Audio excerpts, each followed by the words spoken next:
So without further ado, I'd like to introduce our opening keynote, MichaelSpaling, Manager of Information Systems in the Office of the Chief Information Security Officer at the University of Alberta. MichaelSpaling has built his career around cybersecurity in the post-secondary industry. He leads the information security team at one of the best research-intensive universities in Canada and a top 100 in the world. Michael is a recipient of the Queen's Platinum Jubilee Medal for his notable contributions to the cybersecurity industry, and was recognized as top 10 under 40 by Canadian Security Magazine. He has a handful of published CVEs to his credit, braved the world of startups as the chief security officer for an organization that was first to market offering digitalized legal services, and a little known fact is a co-inventor on a pending patent currently working its way through the US Patent and Trademark Office. When he's not working, Michael enjoys time with his wife, kids, and family dog, while making countless trips to the Lego store or waiting patiently for Lego deliveries to arrive at his house. So without further ado, over to you, Michael. We good? I've been informed by the tech crew we need like 30 seconds just to quickly unplug stuff and set things back in. So while we do that, to everybody in the very back, the two front rows, minus Jill, are literally completely empty. There's not a single person sitting up here. So I don't bite or anything, but if we got a few seconds, you want to just move these on front, you are welcome to take the front row, be a keener, and that's all we need. So let's hear for the tech crew, by the way. They do a good job. Here, I'll just clap for you while you do this.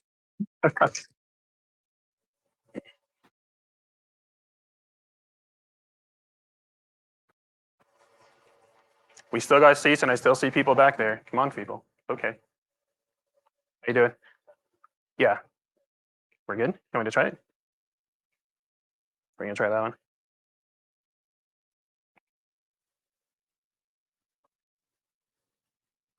Probably have to log in and just extend it or something.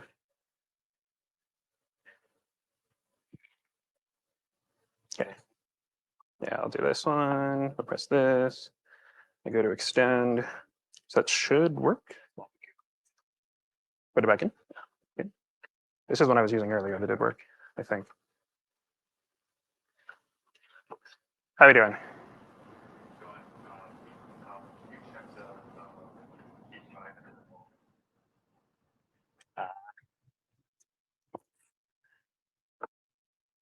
When all else fails, plug the cable in. Is that what it was? Okay. I shouldn't have said anything, but don't worry. Hey, there you go. That just did a thing. I'll put it back to extend. Look at that. Good work, guys, girls, team. All right, perfect. So I can take a quick sip of water here. Welcome. How's everybody doing this morning? Awesome, awesome. Good, busy, tired? No, we're doing awesome. Anybody excited? I'm really excited. It's always fun to come to Calgary. I'm from Edmonton, and my in-laws are always, they're all down in Lethbridge. So I don't actually tend to stop in Calgary very often. Calgary is just kind of halfway for most of my travel. So it's nice to finally get to Calgary and be like, I'm here, like, we're at the destination. That's good. I'm gonna do something I wasn't planning on doing. I wanna read a text message to everybody that I got late last night from a friend and colleague. Her name's Kim. This is what she said to me. So exciting about your keynote. You will do a fantastic job. You have a knack for being easy for the listener to connect with and come across like a pretty normal guy. If only they knew what a weirdo you were. So that I told her I'm going to read that to 700-800 people because she unknowingly put into words exactly what I'm going to try to strive for today in our keynote, and that's normal but weird. So if you know me, I think those 3 words are pretty good. If you don't know me, you pretty much know me now. But here we go. Hacking, slacking, and snacking. Random musings from a cybersecurity manager. So I'm going to break it up into those 3 parts. Quick question though. Just show of hands. Who is at a cybersecurity conference for the first time ever? Wow. Okay, that's actually a lot more people than I was expecting. So that's awesome. It's fantastic to see so many new people here. I was going to talk a little bit about that, but then Steve kind of stole my thunder, so I can just jump to the next part. But yeah, it's fantastic to see so many net new people here. One of the nicest things about being a keynote for so many people that are new is that you have nothing to compare me to, so I can crash and burn all I want up here, and hopefully you won't notice. Another one, how many of you've been to cybersecurity conferences, but you're at B-Sides Calgary for the first time? Okay, good one. And last one, has anybody been to every single B-Sides Calgary since 2016? Oh, a few. Okay, I think I missed 1 year. I think I missed 2016, but awesome. So it's good to see so many friendly faces here. So when James asked me a few months if I'd be willing to keynote besides Calgary 2023, obviously I said yes because here I am. But that's not what went through my mind. Okay, I did have a thought. I didn't say it or type it. I definitely thought it, and that thought was, me? Really? Like, don't you want to attract people to this thing? And I was a little like really? Like, okay. How many have imposter syndrome?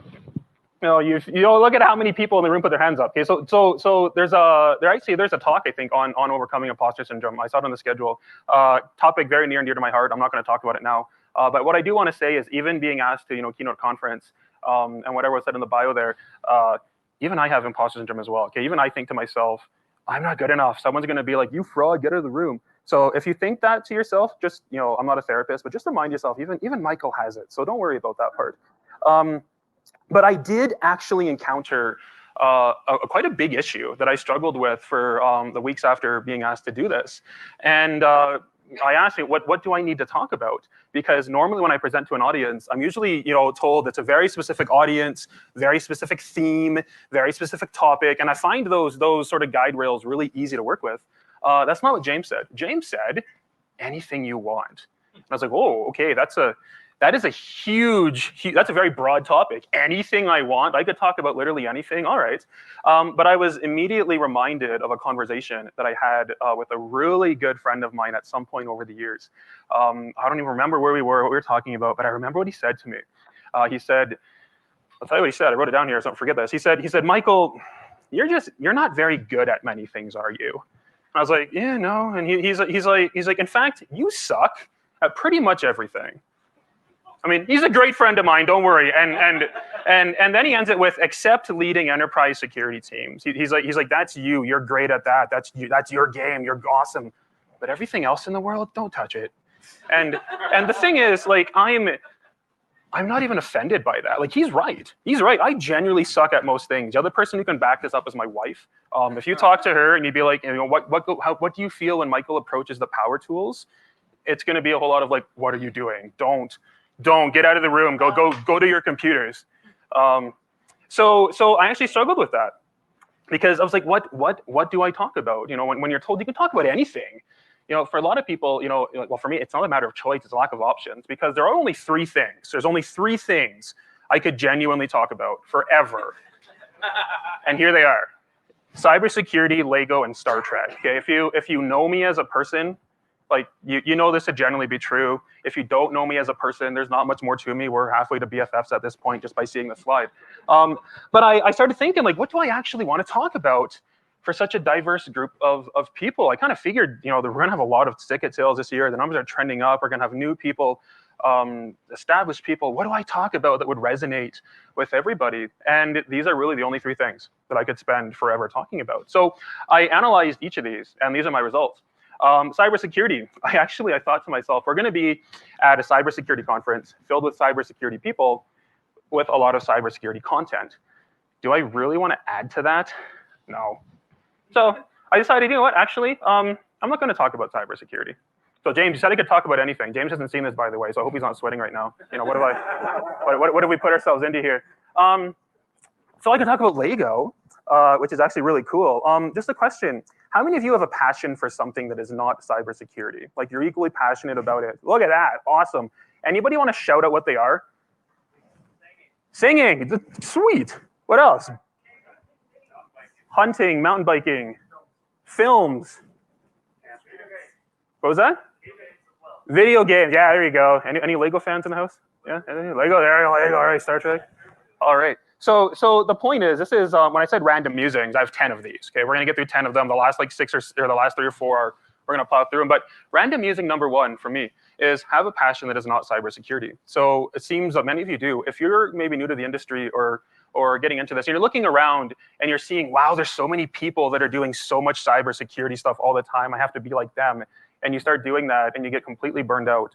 That kind of happens. So my first random musing is have a passion that is not cybersecurity. Okay.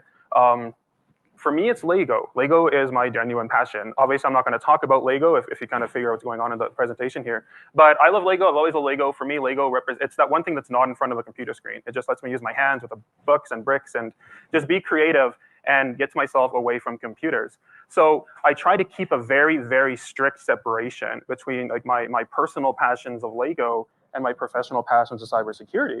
So do I really want to mix those together? Well, no, I really don't. So what does that leave us? Well, this was Star Trek.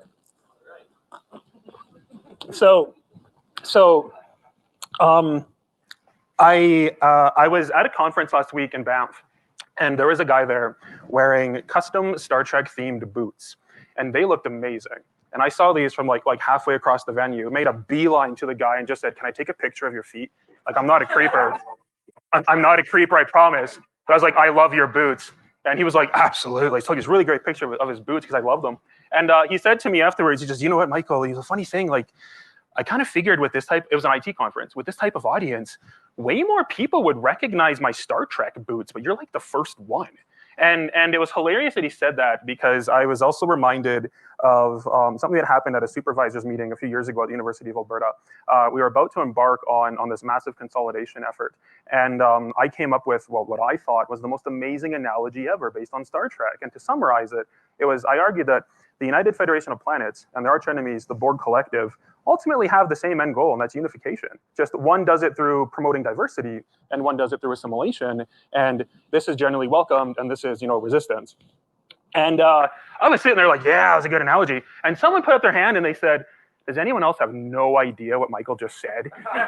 And like 2/3 of the room put their hand up. And I was just like, what? Like, you guys are all like nerdy computer people. And I say that with the most amount of respect and sincerity ever. Jason's waving at me. Hi, Jason. I'm not going to talk about Star Trek either. As much as I wanted to, I was like, I don't think that's going to resonate with the vast people in the audience. So what do I do? What do you do? Yeah, well, we could go to Star Wars. I'm wearing a custom Star Trek themed suit right now. You can see it later. That's how dedicated I am to Star Trek, not Wars. There's probably an excuse or like a fourth one that could say, self-deprecating humor or something. But what are we? We're 9 minutes into this. So one of the best kept secrets of the security community to all the newcomers is our keynotes are like 10 minutes, because everybody hits the stage and then we just say thank you and we walk away because there's nothing to talk about. That's a joke. I'm just kidding. So what do we actually do in a situation like this? I've been told I can talk about anything I want. There's only 3 things I could talk about. I've decided not to talk about any of them.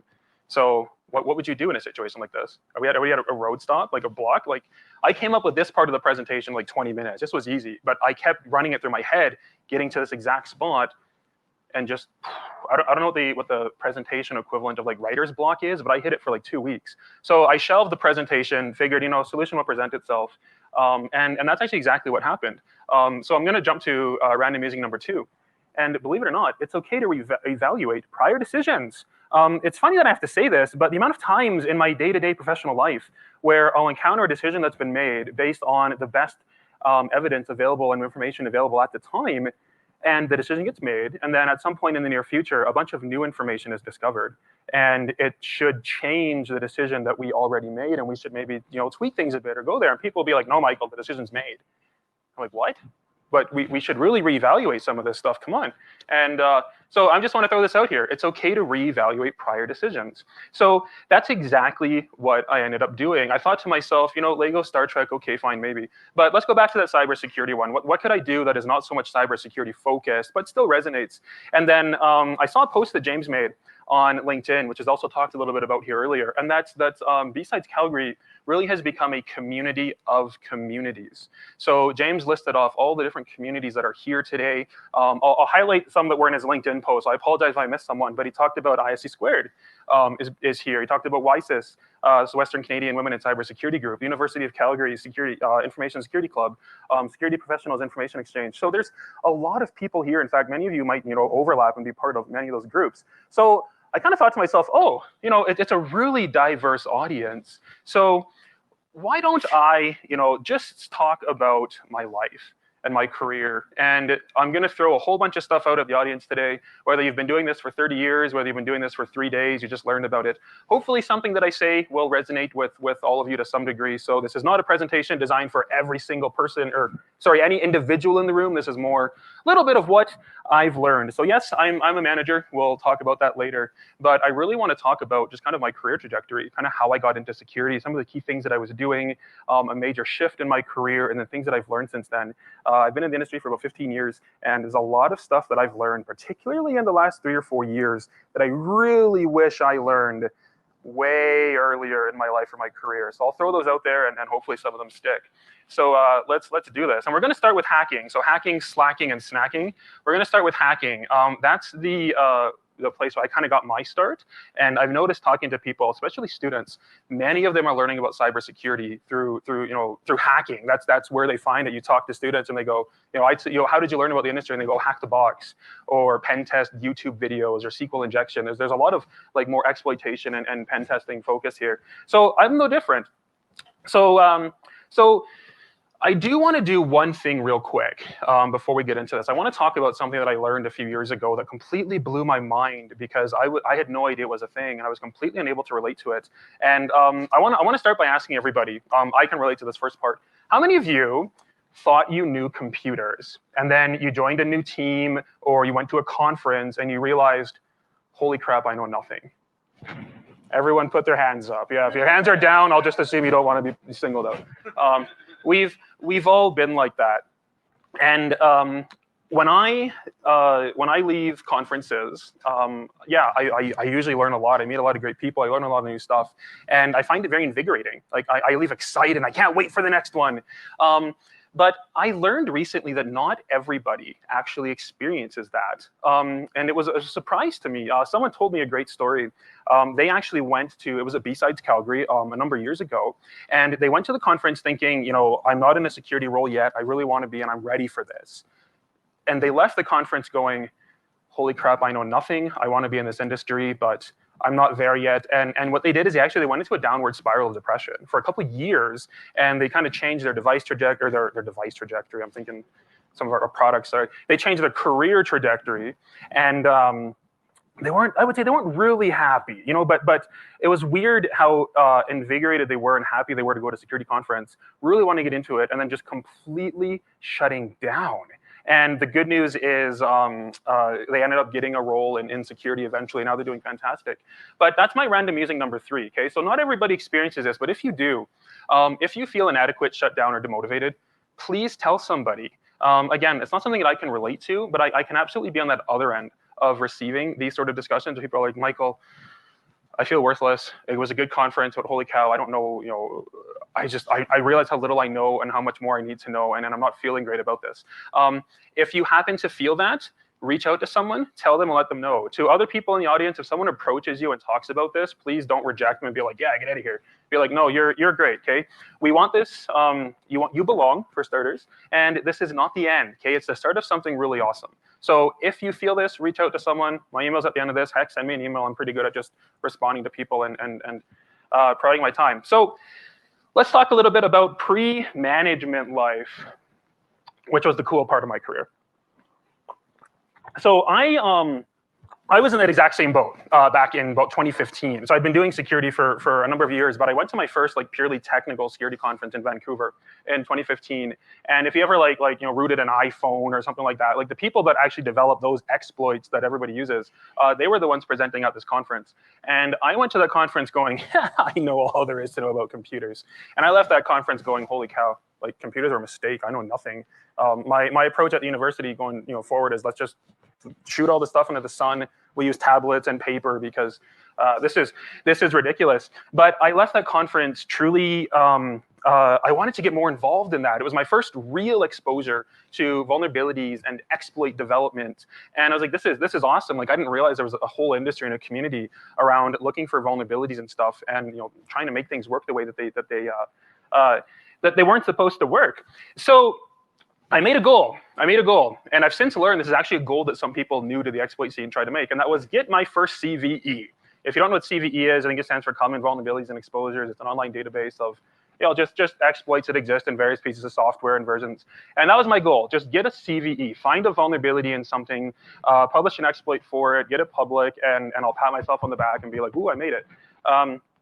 So I started looking into this stuff. And one thing I should mention, at the time, I had this weird fascination, I kind of still do with antivirus software. So, normal but weird. Yeah, antivirus software. Every time I saw it and heard it, was this stuff is so cool. Not going to talk about the effectiveness of any of it, but it was just the idea was with all due respect, everyone in the room, vendors and whatnot.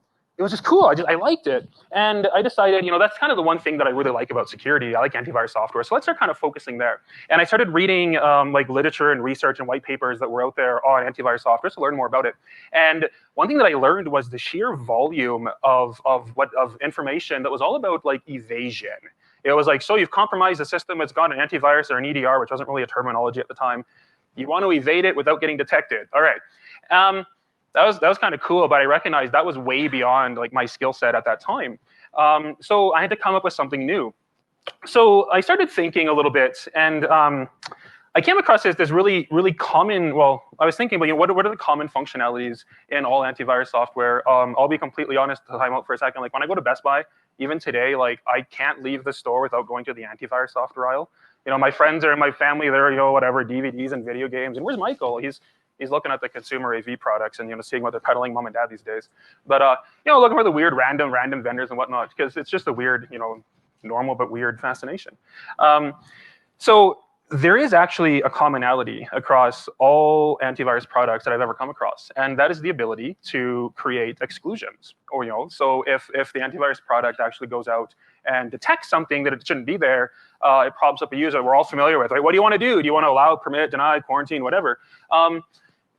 That function of allow, that fascinated me, because if you hit allow, the malware is going to keep running. I mean, the antivirus product has done exactly what it needed to do, but you do have an option to allow it. So what I started doing, and when I say started doing, I went back to Best Buy, I went to the antivirus aisle, I made a note of all the different consumer products, went back home, and I downloaded the trial versions of maybe a dozen or so of these different products, different VMs, and I would just turn them on, install them with default settings, and start just having them catch malware. And then what I was doing was I was kind of building a baseline of how the product worked. And then I would have it, or what its configuration, what it looked like. And then I would have it catch some malware. And then I would allow it. And then I would compare the differences. I'm really summarizing some work here, but that was the gist of it. And with that information, I could learn what actually changes fundamentally in an anti-malware product when an exclusion is allowed and being enforced. And I learned the most fascinating thing. There's no standards for this.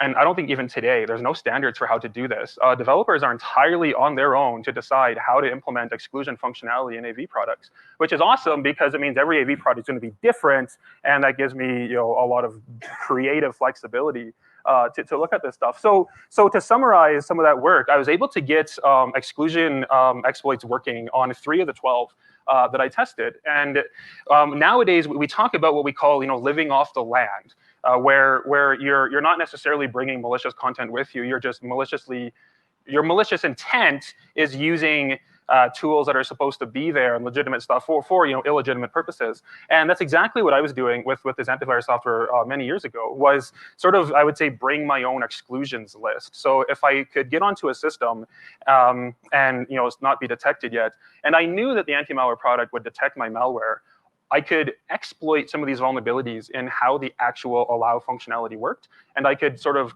inject, if that's the right word, my own exclusions list right into the processes without being an administrator of the system or the tools, and tell the antivirus product to basically ignore whatever I wanted it to ignore. And then I could then deliver my malware, and it would ignore it, and woohoo, cool. So I ended up reporting some of those, and I hit my goal. Got my first CVE, it was in Malwarebytes. You can find it online. Got my first Hall of Fame, first bounty payout, all that cool stuff. And I have this kind of problem where I kind of do this thing once, and I'm like, yeah, good enough. So I immediately set my focus on something else. How many of you play video games on work time? As all the hands go down. Yeah, one person's honest. Okay. Let's try it again. Pro tip, if the security team is asking you this, I'm probably preaching to the choir, be honest and just say yes, because we know, okay? We have those ADR products across the whole institution. And when I see, wow.exe was spun up 4 hours ago and it's quite active, and you're like, actually, Michael, I'm on break. I'm like, it's 9:15 a.m. You just started. You're not on a break. So that was one of the things that I started looking at next. I focused more on the network at that point because I wasn't quite familiar with the network stuff. And what I noticed was if I were to packet capture, given my point of privilege and university equipment, I could see some video game traffic, particularly authentication traffic, moving through our network. And that was how I got my start with writing like static IPS signatures, because I started thinking to myself, oh, just out of sheer curiosity sakes, I wonder how many people, on my team are playing World of Warcraft on work time. Fired up this SIG and we could see it. Truthfully, not very many. Well, there was like 3 of us at that time. We all shared an office, so I kind of knew without having to write a signature. But then we spread out across campus. We could start seeing this. So I'm gonna skip ahead because there's an entire presentation online. Actually, I did it at BSides Calgary 2017 on our password sniffer. But this ultimately built the foundation for what would become a full-fledged plain text password sniffer that we'd end up developing. So looking at nothing more than World of Warcraft traffic and seeing who's playing video games on the campus network, we learned a little bit about how the authentication works. We were able to fine-tune that signature by looking for like some WoW authentication stuff. And then we hit a gold mine when we started looking at unencrypted traffic. And we were like, wait a minute, we can just straight up sniff out credentials for anything that's unencrypted. We took that, we built it into a password sniffer that what it does is it looks for the usernames and passwords going around campus that are unencrypted, checks them against like our credential authority, and if they're valid, it expires those accounts right away. The idea being that if someone's on a phishing, is going to a phishing form that's unencrypted, or someone's using their U of A credentials for a third-party service unencrypted. That's the key thing. You got to do this. Either you have to use TLS like decryption function to get into the traffic, or you just have to pray that everything's unencrypted, nothing is. Then we would expire the password. Reason being that if someone were to ever compromise those systems, or someone were to do what we were doing, and was just professionally abusing a point of privilege on the network upstream from us on one of our ISPs or peers, by the time they went to validate those accounts, none of them were valid. So that password sniffer over the years eventually would go on to win a national award. We worked with an organization called Cybera. They actually ported it to a platform called Zeek for us. So if any of you guys are using Zeek or anything like that, there's actually a password sniffing module that Cybera wrote based on our tech out there, which was really cool. And this was all that kind of fun, neat, technical stuff that I was doing for many years and loving it. And then things changed considerably. I went into management, which is where I've been for many years now. So this is where cool Michael kind of stops and not cool Michael starts. Go to the next slide. The notes are there. Okay. So slacking. Quick question: how many of you, when you saw slacking in the title, you thought like Slack the app, slacking? Nobody. Perfect. Oh yeah, one person. Okay. It's slacking as in slacking off. I learned a lot of stuff going into management, making that jump from pure technical into management. Summer of 2016, the U of A said, we're going to build a dedicated security team. Because up until that point, the security team wasn't really a team. It was a bullet point on the networking team right underneath routing and switching. So it was where is security in the organization? Oh, it's DNS, routing, switching, security. We're like, that doesn't make sense. So 2016, we built a formal team, and they were like, hey, Michael, do you want to lead it? And I was like, really? Like the normal but weird guy? Okay, we'll try it. And I have an honest question. I want everybody to be honest for a second. How many of you think managers suck? Are useless? And look at all the holy you guys. No, two of my teammates are here. They just put their hands up. They report directly to me. Wow. They used to report. Yeah, exactly. You know what? We drove down together, but if anybody has space for 2 more tomorrow going to Edmonton, I know some people that are going to need a ride. Unbelievable. I think I set myself up for that one. I appreciate the honesty, because truthfully, it was something that I experienced for the first while in management. Not like, yo, Michael, you're a manager, you suck. Like seriousness. Hopefully, I'm not serious. But I learned very quickly that many people, I kind of learned what they thought about managers. In just one fell career change, same organization, same colleagues. It was like, nah, Michael, you're not cool anymore. Like you go do your thing. Don't get involved with our technical stuff. So I kind of got voted off the island of awesome, and my life basically became 4 things. So my team loves to remind me on a regular basis. They swear they're joking, but sometimes I wonder. They basically ask me 4 things on a regular basis. Number 1, management. Don't you mean Manglement? I've been hearing that for many, many years. My favorite, shouldn't you be in a meeting, Spaling? That one usually pops up when I'm getting too chatty on one of our various team chats, and I've just found something really excited about, and no one else is excited about it because it's like Lego and no one else cares. They'll be like, shouldn't be in a meeting, Spaling. That's basically their way of saying, shut up and leave us alone. Another one, that doesn't look like a spreadsheet. Yeah, I got to share my screen for something, and that always comes up. I've learned to troll my team with that one, and I'll tell you what I've been doing. I've been exporting a lot of my data sets as PDFs now, not CSVs, so that when I actually share data, it shows up as a PDF in a browser, not Excel. And they'll be like, that doesn't look like a spreadsheet. Exactly, it's not a spreadsheet anymore, I'm learning. And my favorite, hey, can you approve this thing real quick? So emphasis on real quick. I'll tell you guys a funny story that happened recently, and now that I think about it, I understand why they put their hands up. This actually makes sense. We moved to a new enterprise service management tool in the last couple of weeks, and one of the things that they did not port from the old tool to the new one was pending approvals. And I think on my team, I had like 7 of them that were pending. And Cassandra, who's sitting right here, one of her approvals was still pending. So I just sent her an email, was like, hey, this approval is in the old system, can you port to the new one? And I didn't read it, okay? I have to admit that more than I care to admit. I didn't read it, I just, whatever. And Cass got back to me, and she looked at this approval, and she said, hey, did you actually read this thing? And I was like, no. And she goes, do you know what it's for? And I was like, no. She said, it's for B-Sides Calgary. And I was like, didn't I approve that? She goes, no, this is for 2022. And I was like, what? So I went into the enterprise service management tool, and I looked, and was like, crap. Yeah, so Cass went to B-Sides Calgary 2022, technically unauthorized travel because it was never actually approved. So yeah, when people say they don't like managers, okay, you guys can, you're welcome back to the rental. You can come back to Edmonton with me now because yeah. So obviously I'm going to try to score a few points for the managers in the room here. It's not all doom and gloom. I just wanted to start with that. Who's a manager? Let's hear it for the managers. Wow, I wasn't expecting actual response to that. Good work, Tim. Good work. I was not expecting response. I was expecting like boo. So this is the next part I want to talk about is I want to talk about kind of what it's like going from a technical role to a manager role, because it does change your perspective quite a bit on a lot of things. And I'll share a few of them. So random using number 4. By the way, I'm going to plow through these near the end. If you're sitting here looking at your watch and being like, I got 6 more of these. You may not be able to win, but you can still minimize the impact of losing. Okay, so not everybody agrees with this statement. I've learned that, and I'm going to say it out anyways, mostly just to start a conversation. I find in a lot of marketing out there, again, full respect to everybody in the room. A lot of times I've seen a lot of marketing will say things like, you can win, it's a winnable game, yeah, cybersecurity, you can win, you can win, you can win, you can win, you can do this. And then you cheer for the Oilers and you realize, oh gosh.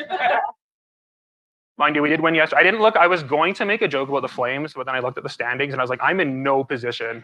I think we should have one big group hug, Edmonton, Calgary, for how our respective teams are doing this year. I feel for you. I hope you feel for us. So you may not be able to win, but you can still minimize the impact of losing. So I would have, if you had asked me this honestly, like earlier this year, I would have been like, heck yeah, it's a winnable game. Let's be positive and optimistic. And then something happened that completely, utterly changed my mind. And I was like, holy crap, there are scenarios where we just can't win. And if we can't win, what do we have to do? We're going to lose, but what can we do to ensure that we don't lose as hard as we can? So I want to tell you a fun story that we've been dealing with. One of the fun things about working in post-secondary is, I'm sure maybe everybody deals with it, but I think we deal with it a lot more, is we deal with these things we just call them job scam emails. They are the bane of my team's existence. And they tend to spike near the end of a semester. I won't go into the huge details, but generally they look like this. Someone pretends to be an authoritative group at the university who helps students get job placements for the summer. They pretend to be that group, and they approach students and through email, and they say, hey, we're this group, as you know, you worked with us. We have a job opportunity for you. It's with a company, and we're going to pay you up front as a show of good faith, and you just do the work over the summer. And some of the students are so desperate for these jobs that they'll just be like, yeah, absolutely. And then how many of you do mobile check deposits? Like where you literally just, if you've never done it, you can take a picture of a check now and go to the banking app and deposit it, and they'll validate it. So you don't even have to bring a physical check to the bank. As long as you have a picture of a check, you can deposit it now, if it's legitimate. If it's not, obviously it's going to bounce, but you will have that brief period of time where a couple $100 or so might be available to you until the check clears or doesn't clear, and then it is what it is. So the attackers are really good at this. In fact, they will tell the students, here's a check. They will ask the students, do you know how to use mobile check deposits? All students nowadays seem to know how to do that. They will send them a picture of a fraudulent check, and they will say, upload it or deposit it. Tell us immediately when it's deposited, and then what happens next is they go, oh crap, we made a mistake, we overpaid you. Sorry about that. Can you please send us a couple $100 and everything will sort itself out when the check clears? And people actually fall for this. So we dealt with this so many times that we ended up sending. We had formal communications drafted. Okay, the same thing that probably many of us would do. We talk about education and awareness. We sent out comms to all of our students saying this is a scam. This is what it looks like. This is what to look for. This, don't fall for this. Blah blah blah. The whole command. You know what happened? We actually had a few students respond to that email saying, I'm interested in the job. That is when I realized we can't win. We can't win. I did hear some chatter about like English as a second language, so we did have it translated to like first languages, resent, and when I say first language, I mean like language I speak primarily. And same thing, like not everybody, smaller numbers, people were still responding to our educational messages about the scam saying, I want the job. That was when I said, you know what, we can't win. But we can impact, what can we do to minimize the impact of losing? So I want to show everybody what one of those checks looks like. This is it. So this is ripped straight out of one of the incidents that we dealt with. The black box is the name of the individual.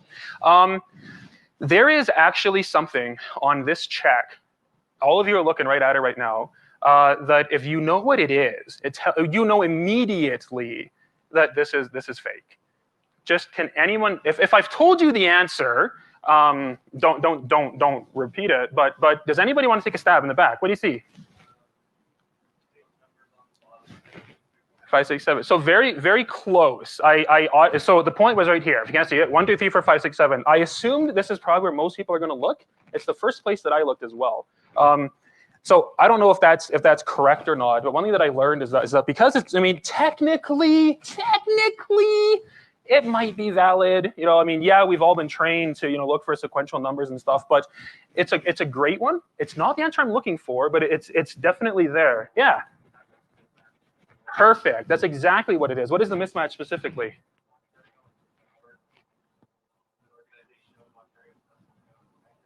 Oh, I didn't even see that. Good work. Yeah. Okay. We're just going to jump to the answer because that is what I was looking for, but not specifically. So the answer that I'm looking for, it is address related. My dad, he's retired. He's the real, MichaelSpaling or Dr. Spaling, whatever.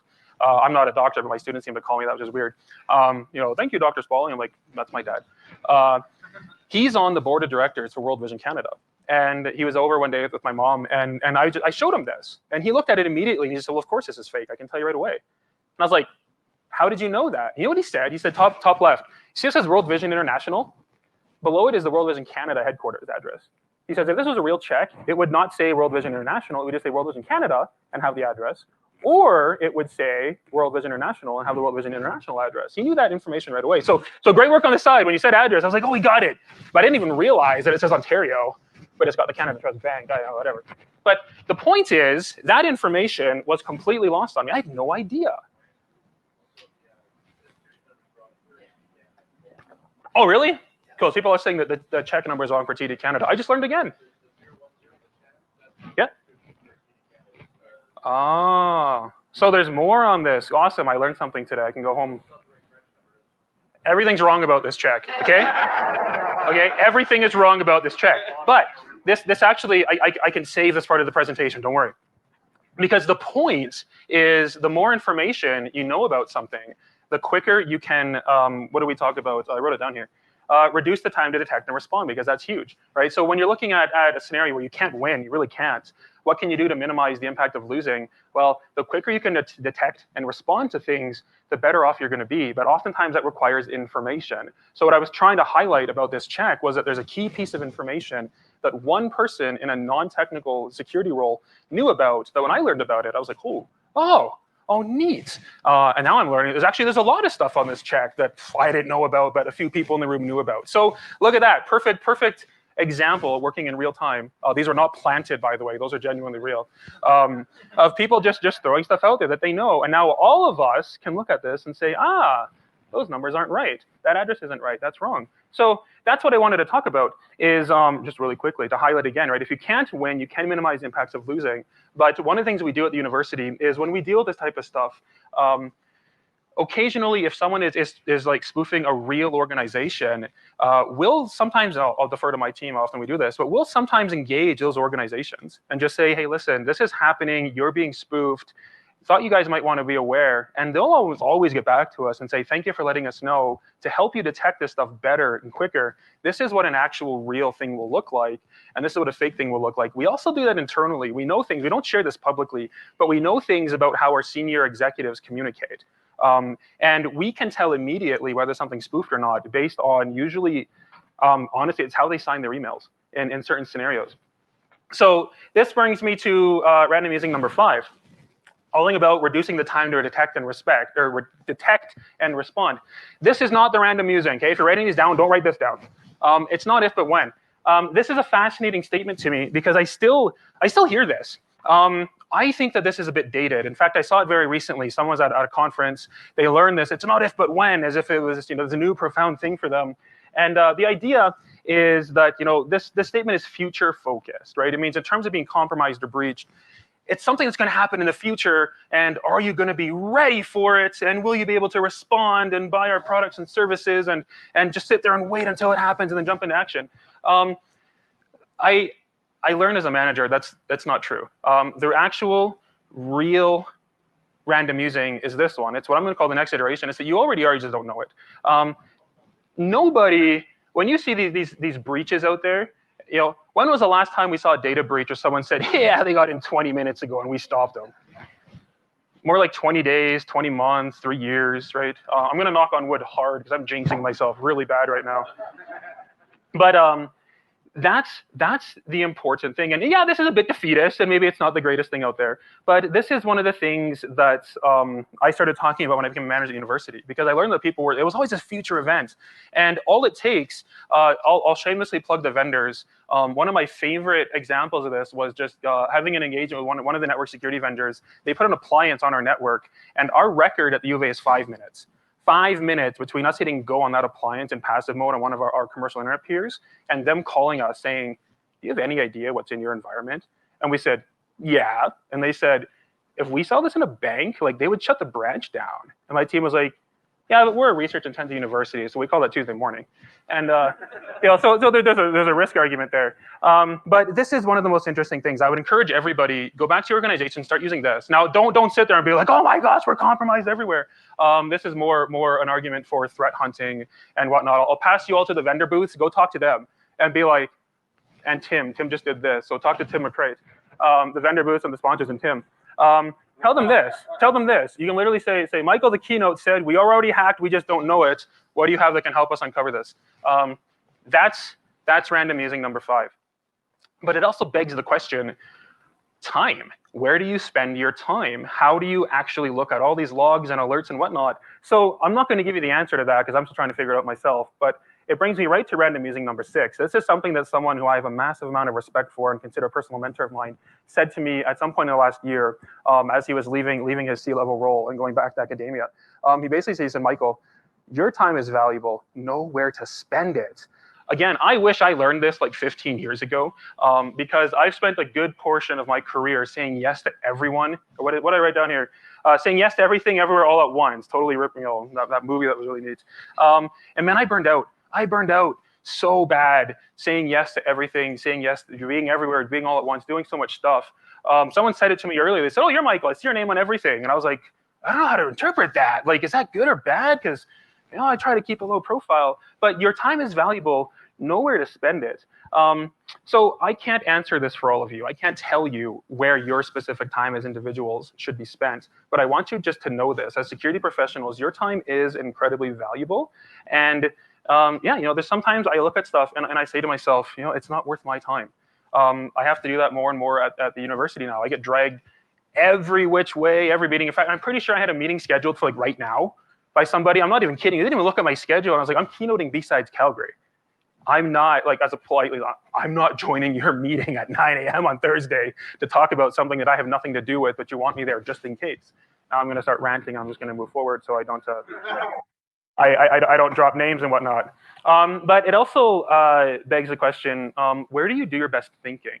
So this was my next sort of iteration of that, was knowing that my time is valuable. Truthfully, not a lot of, I like to tell people, like, my life is not my, sorry, that was me, I was banging my mic here. My life is not my own, okay? I'm constantly in the service of everyone else, be it my professional colleagues, be it the security community, be it the Lego community, the Star Trek community, my wife, my kids, my dog especially, I think never leaves me alone, but I love her. I get so little time to myself to actually just sit down and just bliss. And then my phone goes off and I go, that was a nice 3 seconds. So where do you do your best thinking? And you can all just think about that to yourself. But I wanted to share where I do my best thinking, which is actually, it's kind of silly. It's when I'm eating food. Like, it's not a physical place. It's when I'm eating food. If I have food in my hand, and I'm not, first off, I'm not speaking, which is also a big problem. I gotta just be quiet sometimes.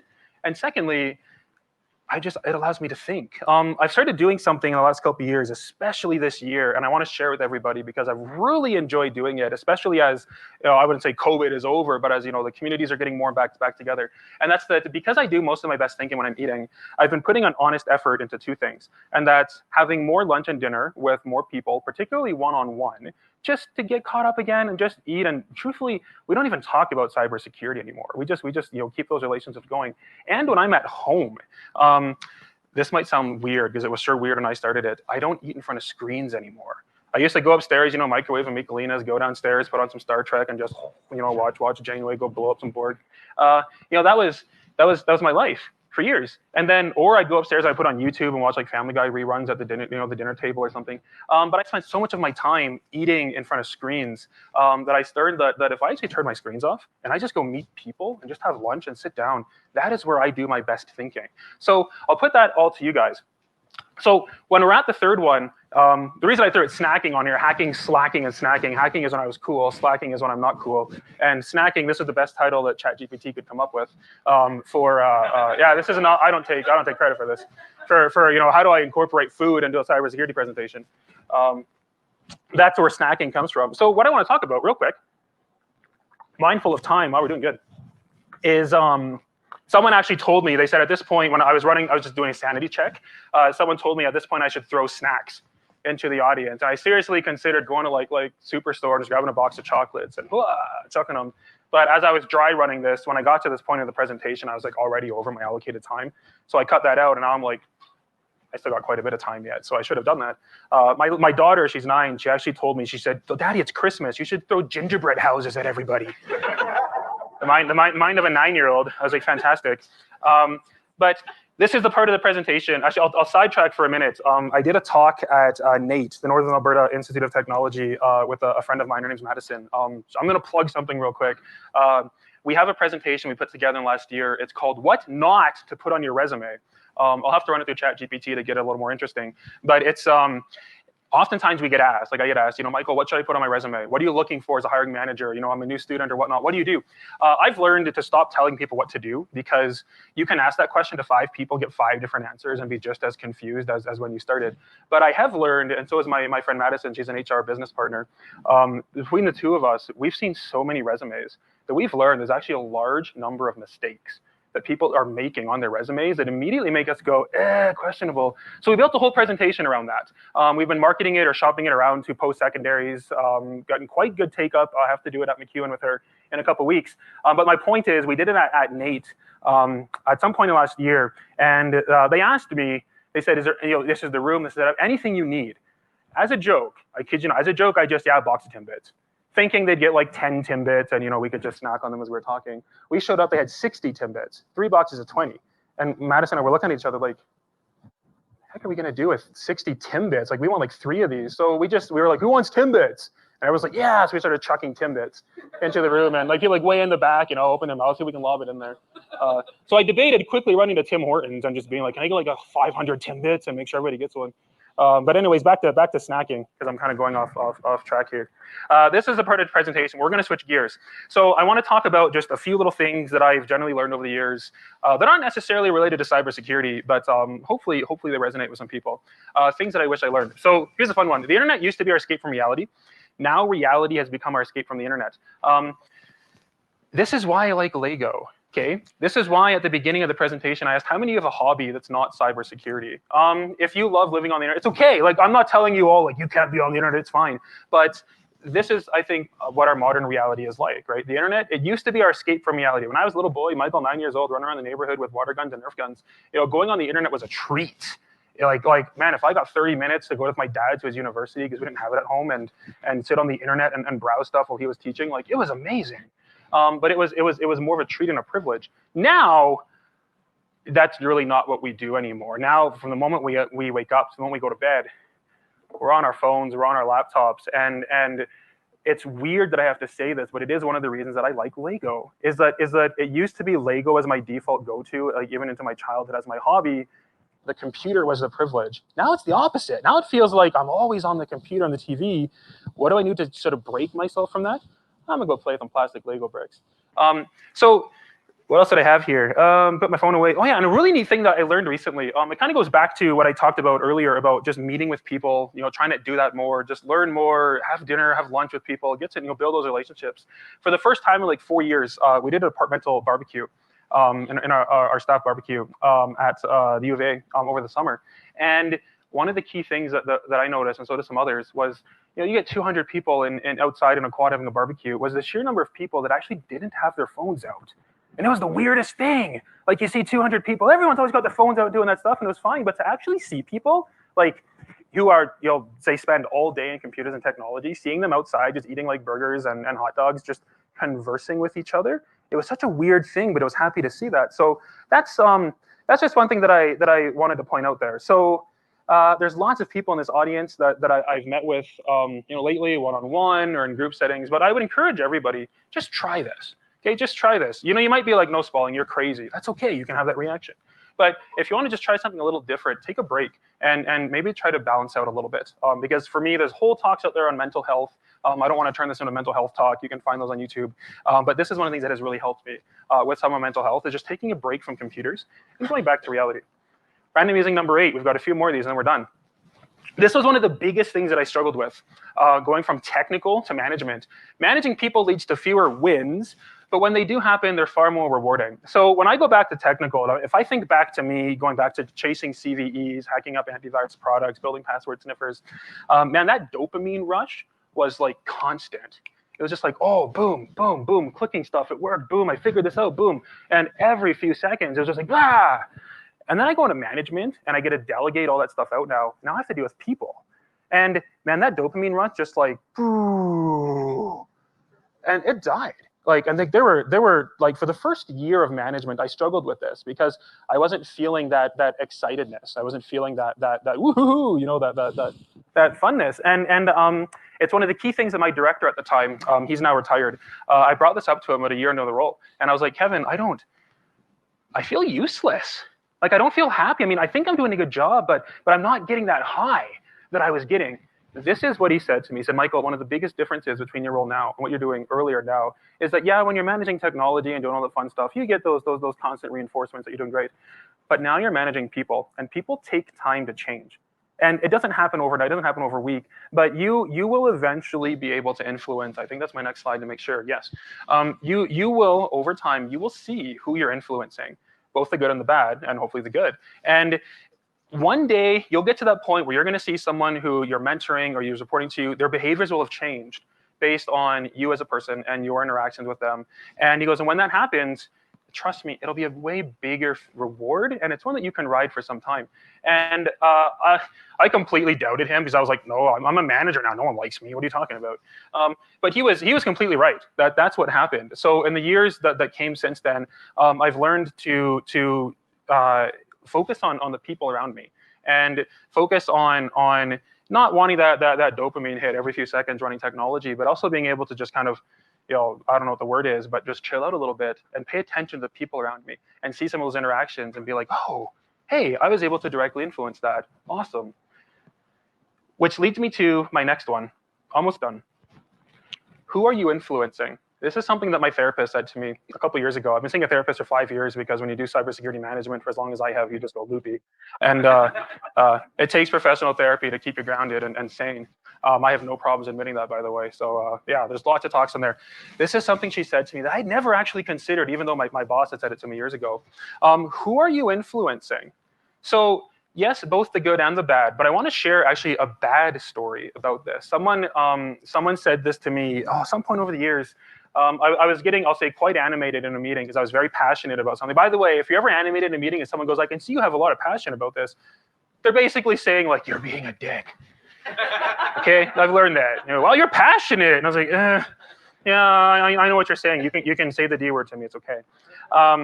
But someone said to me, they said, Michael, they kind of pulled me aside and they said, I don't know if you realize this, but when you say X or what you do, it makes my job so much harder to do. Because people, they know you, they know the work that they do, they listen to you, they respect you here. And when you make those sort of comments, it makes my job incredibly difficult. And I was like, I had no idea.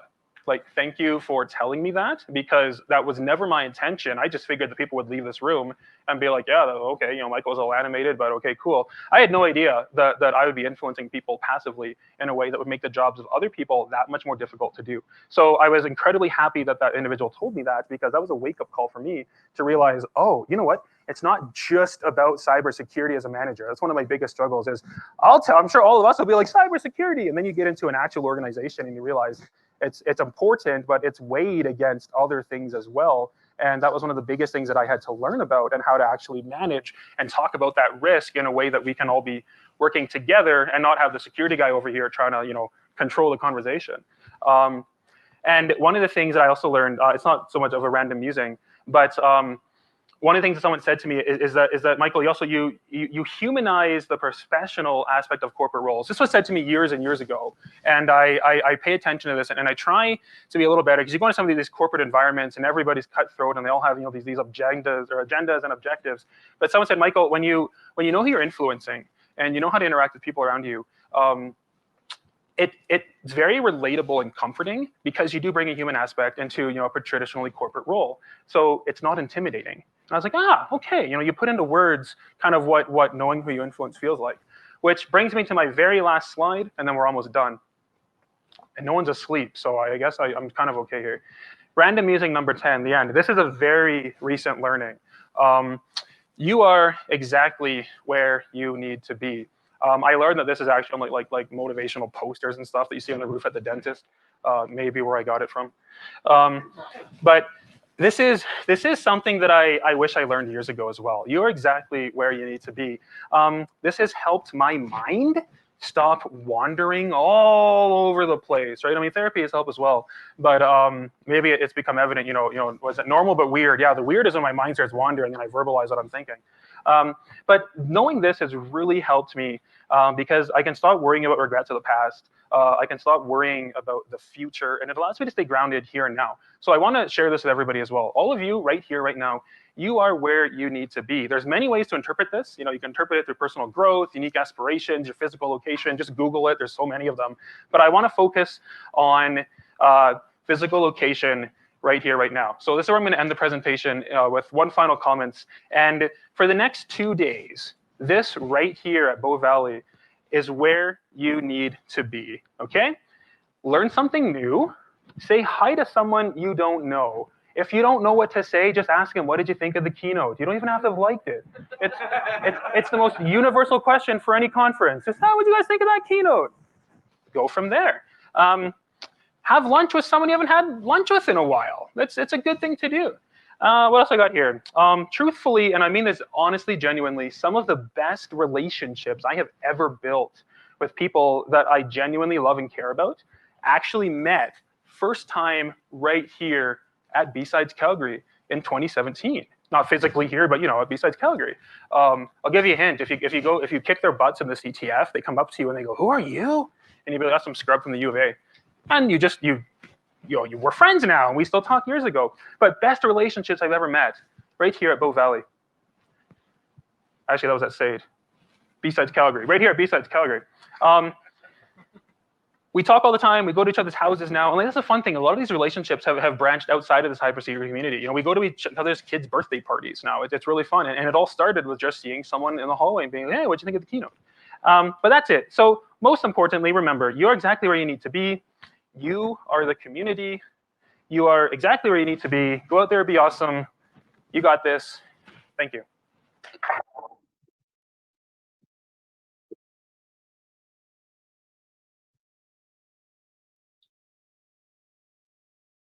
Know what's next. So if it's Q&A or if you're gonna kick me off the stage, sure. I mean, we're at 56 minutes, so if you need to go, you're welcome to go. If anybody has questions.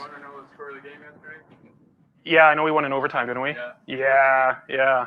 I turned it off at 3-1 because it's the Oilers and 10 minutes left and we're not gonna win. Yeah. It's him saying this, by the way, not me. Okay, go after him. So I feel people are going, see me in the hallway, say hi. Thanks for attending, everyone.